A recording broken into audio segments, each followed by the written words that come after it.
سیدنا نعمان بن بشیر رضی اللہ تعالیٰ عنہ فرماتے ہیں کہ ایک مرتبہ حضرت صدیق اکبر رضی اللہ تعالیٰ عنہ نے 10 لوگوں پر مشتمل ایک قافلہ یمن کی جانب روانہ کیا۔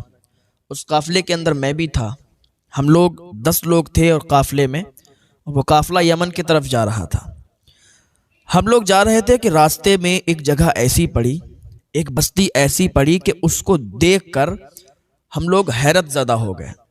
اس کے اندر ایک محل تھا، سفید محل، اور اتنا عالی شان محل تھا کہ ہم لوگ اس کو جب دیکھنے لگے تو ہماری آنکھیں پھر ادھر سے ہٹی ہی نہیں۔ اتنا عالی شان اور اتنا خوبصورت وہ محل تھا۔ تو ہم لوگوں نے آپس میں مشورہ کیا کیوں نہ ہم اس محل کے اندر داخل ہوں، اس محل کے اندر تھوڑا آرام کر لیں۔ اتنا خوبصورت محل آج تک کبھی دیکھا نہیں نگاہوں نے۔ تو ہم لوگوں نے آپس میں مشورہ کیا اور اس محل کے اندر داخل ہو گئے۔ جیسے ہی محل کے اندر داخل ہوئے کیا دیکھتے ہیں کہ اس کے اندر ایک کنواں ہے، جو بہت اچھا کنواں ہے اور بہت ہی صاف و شفاف پانی اس کے اندر موجود ہے۔ پھر ایک جگہ پر نگاہ پڑی تو وہاں پر ایک ایسی جگہ تھی کہ وہ چراگاہ تھی۔ وہاں پر بہت ہی عالی شان گھوڑے، اونٹ، بکریاں وہاں پر چر رہے تھے۔ پھر جب وہ لوگ مڑے تو انہوں نے دیکھا کہ جیسے ہی محل کا گیٹ آتا ہے تو محل کے گیٹ کے سامنے کچھ خواتین ہیں، کچھ دوشیزائیں ہیں، اور وہ کافی لڑکیاں ہیں، اور وہ ارد گرد ایک لڑکی کے گھوم رہی ہیں۔ ایک لڑکی جو کہ بہت ہی حسین و جمیل، بہت ہی خوبصورت بیٹھی ہوئی ہے، اور اس کے ارد گرد لڑکیاں گھوم رہی ہیں اور دف بجا رہی ہیں اور یہ شعر پڑھ رہی تھیں: اے حاسدو، اے حسد کرنے والو، تم شدت غم سے مر جاؤ، ہم تو اسی طرح عیش و عشرت میں زندگی گزاریں گے، اور دف بجا رہی تھیں۔ تو حضرت نعمان بن بشیر فرماتے ہیں کہ ہم لوگوں نے سوچا کہ چلو اس محل کے اندر تھوڑا سا آرام کر لیتے ہیں اور پھر یہاں سے نکل جاتے ہیں۔ تو ہم لوگ اس محل کے اندر داخل ہوئے۔ تو جیسے ہی محل کے اندر داخل ہوئے اور ایک جگہ پر ہم لوگوں نے اپنا پڑاؤ ڈالا، جیسے ہی ہم لوگ بیٹھنے لگے تو خادم آ گئے، سپاہی آ گئے، انہوں نے ہم لوگوں کو اٹھا دیا اور کہا 1 منٹ رک جاؤ۔ وہ چٹائیاں ساتھ میں لائے تھے، انہوں نے چٹائیاں بچھائیں، چٹائیوں پر ہم لوگوں کو بٹھا دیا۔ دسترخوان بچھایا، دسترخوان پر کھانا لگا دیا، لذیذ کھانے لگا دیے، طرح طرح کے کھانے لگا دیے جو آج تک ہم لوگوں نے کھائے بھی نہیں تھے۔ وہاں پر بیٹھ کے کھانا کھایا۔ کھانا کھانے کے بعد ہم لوگوں نے آرام کیا۔ آرام کرنے کے بعد ہم لوگ اٹھے اور پھر چل دیے۔ جیسے ہی چلنے لگے تو ایک سپاہی دوڑ کر آیا اور کہنے لگا کہ آپ لوگ جا رہے ہو؟ تو ہم نے کہا ہاں ہم لوگ جا رہے ہیں۔ کہا ہمارا بادشاہ کہتا ہے کہ ہم نے آپ کی خدمت نہیں کر پائی، ہم آپ سے بڑی معذرت چاہتے ہیں۔ ہم نے جس طریقے سے مہمان نوازی ہوتی ہے اس طریقے سے مہمان نوازی نہیں کر پائی، اس لیے کہ ہمارے یہاں ایک فنکشن ہو رہا ہے، جس فنکشن میں ہم تہہ دل سے لگے ہوئے ہیں، اس میں ہمارا وقت جا رہا ہے، تو ہم اپنے مہمانوں کو دیکھ بھال نہیں کر پا رہے ہیں، تو بڑی معذرت چاہتے ہیں، یہ ہمارا بادشاہ کہتا ہے۔ وہ بادشاہ بڑا نیک تھا، جب بھی کوئی ادھر سے گزرتا تھا، اس محل میں داخل ہوتا تھا یا اس بستی سے گزرتا تھا، تو وہ بہت مہمان نوازی کا اسے بہت شوق تھا، تو وہ بلا لیا کرتا تھا، جو آ جایا کرتا تھا اس کی مہمان نوازی بہت اچھی کرتا تھا، جو ادھر نہیں بھی آیا کرتا تھا، بستی سے گزرا کرتا تھا، تب بھی اس کے سپاہی اس کو محل میں انوائٹ کر دیتے تھے، محل میں بلا لیتے تھے، کیونکہ وہ بہت عالی شان محل تھا، بہت خوبصورت محل تھا، تو مہمان نوازی کا اسے بڑا شوق تھا۔ تو اس نے معذرت چاہی کہ بھائی میں نے آپ کی خدمت نہیں کر پائی۔ تو حضرت نعمان بن بشیر کہتے ہیں کہ کوئی بات نہیں، آپ نے اتنا اچھا کھانا کھلایا، ہمیں آرام کرنے کے لیے جگہ دی، ہمیں ٹائم وقت دیا یہاں رکنے کے لیے، آپ کا بہت شکریہ، ہم لوگ جا رہے ہیں۔ تو سپاہی سے انہوں نے اتنی باتیں کہہ دیں اور یہ لوگ نکل گئے۔ یہ 10 لوگوں کا قافلہ تھا، یہ لوگ چلے گئے جہاں پر جانا تھا انہیں، یمن میں، وہاں پہنچے، اور وہاں سے جب واپس ہوئے تو کیا دیکھتے ہیں کہ پھر اس راستے سے نہیں گزرے، یہ پھر دوسرے راستے سے گزرے، اس راستے سے ان کا گزر نہیں ہوا۔ اب وہ حضرت صدیق اکبر رضی اللہ تعالیٰ عنہ کا دور تھا، خلافت پر حضرت صدیق اکبر رضی اللہ تعالیٰ عنہ بیٹھے تھے، اور جب حضرت امیر معاویہ رضی اللہ تعالیٰ عنہ کی خلافت کا دور آیا تب پھر انہیں یمن جانا پڑا حضرت نعمان بن بشیر کو۔ تو یہ کہتے ہیں کہ ساتھ میں کچھ لوگ تھے، تو پھر یمن کی طرف ہم لوگ رواں دواں تھے، تو ہم لوگوں نے کیا دیکھا کہ اسی بستی سے ہم لوگ جا رہے تھے۔ تو حضرت نعمان بن بشیر کہتے ہیں ہم نے ان کو بتایا کہ بھائی وہ ایک ایسی جگہ ہے کہ اتنی خوبصورت ہے کہ اگر ہم وہاں جائیں گے تو ہمارا اتنا دل لگے گا کہ وہاں سے پھر آنے کا دل نہیں کرتا، تو کیوں نہ ہم جا رہے ہیں یمن کو، تو کیوں نہ ہم اس بستی سے گزرتے ہوئے چلے جائیں اور اس محل کو بھی دیکھ لیں۔ اس محل میں جو بادشاہ ہے بہت عزت دار ہے اور مہمانوں کی بڑی عزت کرنا جانتا ہے، مہمانوں کو بہت سمان دیتا ہے، تو کیوں نہ ہم اس میں چلیں۔ تو حضرت نعمان بن بشیر کہتے ہیں ہم نے انہیں بتایا تو وہ لوگ سب راضی ہو گئے، کہ اس سے اچھی اور کیا بات ہے۔ جب اس محل کے بارے میں بتایا تو یہ لوگ اور خوش ہو گئے کہ چلو چلتے ہیں۔ اب یہ سب لوگ اس محل کی طرف چلنے لگے۔ حضرت نعمان بن بشیر کہتے ہیں جیسے ہی ہم اس محل کے قریب پہنچے تو پہلے آئے تھے تو بہت خوش ہوئے تھے، وہ محل دیکھ کر بہت زیادہ خوشی ہوئی تھی، لیکن اب جب اس محل کے پاس پہنچے ہیں تو حیران رہ گئے۔ اور ہم ہی حیران نہیں رہے، جتنے قافلے میں لوگ تھے سارے کے سارے حیران کہ تم تو کہتے تھے بہت اچھا بہت عالی شان محل ہے، اور یہاں تو یہ سب کھنڈر پڑا ہوا ہے، یہاں تو اب کچھ بھی نہیں ہے۔ تم تو کہتے تھے بڑا عالی شان اس میں کنواں بنا ہوا ہے، بڑا عالی شان محل ہے، بڑے اچھے باغات ہیں، بڑے اچھے اس میں پھل لگے ہوئے ہیں، اور یہاں تو کچھ بھی نہیں ہے، صرف کھنڈر ہیں، دیواریں ہیں، اور یہ بڑی بڑی گھاس پھوس جھاڑیاں ہیں، اور یہاں تو کوئی انسانوں کا بچہ بھی نہیں موجود ہے۔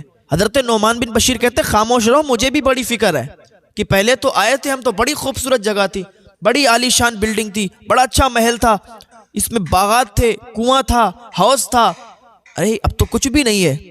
تو اس میں سے ایک انسان نے کہا کہ ایسا کرو اندر جا کے دیکھو کیا معاملہ ہے۔ تو حضرت نعمان بن بشیر نے کہا ایک انسان سے کہ تم اندر جاؤ اور جا کر دیکھو کیا معاملات ہیں اور آ کر ہم لوگوں کو بتاؤ۔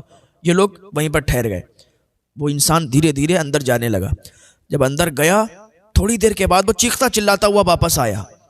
حضرت نعمان بن بشیر نے کہا کیا بات ہوئی بھائی، کیسے چیختے چلاتے واپس آئے؟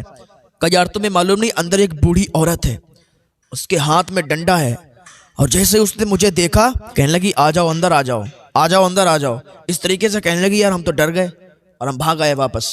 حضرت نعمان بن بشیر کہتے ہیں کوئی بات نہیں، ہم سب لوگ اندر چلتے ہیں۔ حضرت نعمان بن بشیر اندر جانے لگے اور جتنے قافلے میں لوگ تھے سب اندر جانے لگے۔ دھیرے دھیرے پیکڑیوں پر انہوں نے پیر رکھنا شروع کیا اور دھیرے دھیرے دھیرے دھیرے وہ اندر داخل ہوئے، محل کے اندر گھس گئے۔ وہ کھنڈر پڑا ہوا تھا، کچھ بھی نہیں تھا اس میں، کوئی خوبصورتی نہیں تھی۔ جو 100-200 سال پرانے محل ہوتے ہیں نا، جیسے ان کی حالت بن جاتی ہے ویسے اس کی حالت بن چکی تھی۔ پورا قافلہ محل کے اندر داخل ہوا، بوڑھی خاتون کے پاس دھیرے دھیرے آرام آرام سے گیا۔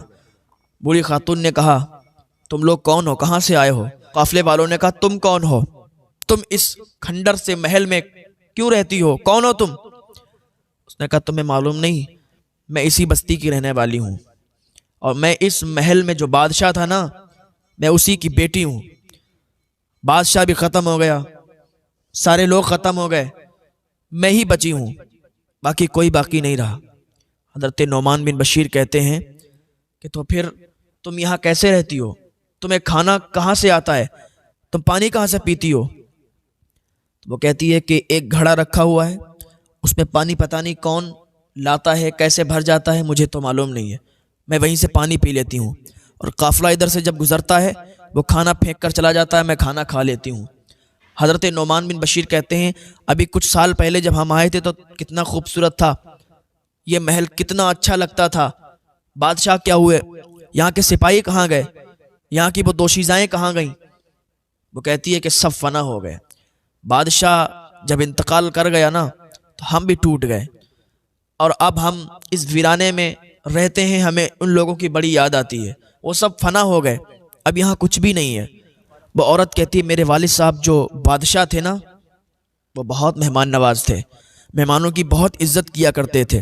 حضرت نعمان بن بشیر کہتے ہیں کہ وہ تو ہمیں معلوم ہے، ہم لوگ آئے تھے تو انہوں نے بہت اچھے سے نوازا تھا، بہت عزت کی تھی۔ حضرت نعمان بن بشیر کہتے ہیں اچھا یہ بتاؤ، جب ہم لوگ آئے تھے تو اندر دوشیزائیں تھیں اور وہ لڑکیاں دف بجا رہی تھیں، اور بیچ میں ایک بہت ہی حسین و جمیل بہت ہی خوبصورت لڑکی بیٹھی ہوئی تھی، وہ اشعار پڑھ رہی تھی، وہ سب کہاں گئے؟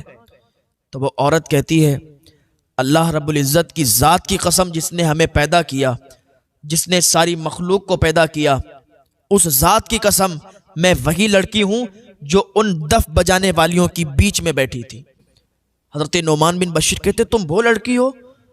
کہتی ہاں، آج دیکھو بڑھاپے میں کس طریقے سے کمر جھک گئی ہے، آج دیکھو ہمارے چہرے پر کیسی جھریاں پڑی ہوئی ہیں، آج دیکھو کیسی ہماری عمر ڈھل چکی ہے اور اب ہم سے چلا بھی نہیں جاتا، آنکھوں سے دکھائی بھی نہیں دیتا ہے۔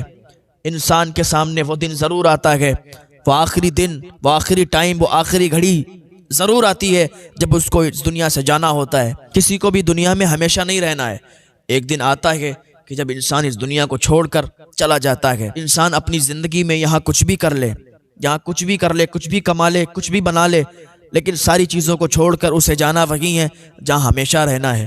اس دنیا کے گھر میں انسان ہمیشہ نہیں رہنے والا، انسان مٹی سے بنا ہے اور مٹی میں ہی دفن ہو جائے گا۔ تو دنیا میں اس طریقے سے اپنی زندگی گزاریں، یہ بھی یاد رکھیں کہ ہمیں مرنے کے بعد جانا ہے بھائی، اس دنیا کو چھوڑنا ہے۔